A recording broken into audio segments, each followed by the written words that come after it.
Mobil Daihatsu Sigra warna hitam yang berplat BG1653KE terguling di Jalan Jenderal Sudirman, tepatnya di seberang Rumah Sakit Muhammad Husin, Palembang.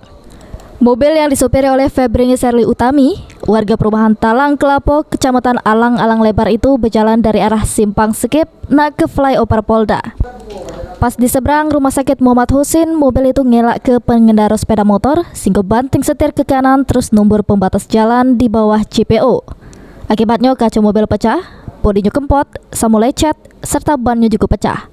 Menurut keterangan anggota Pos Laka Pak Jo Brigpol Tony Setiawan, pas di lokasi kejadian, ngatu ke korban selamat galo, tak ada korban jiwa, dan untuk kerugian cuma materi baik.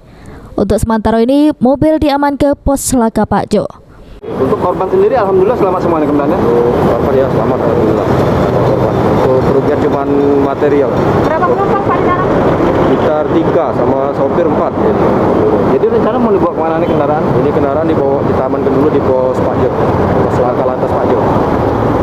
Mulyadi, PAL TV.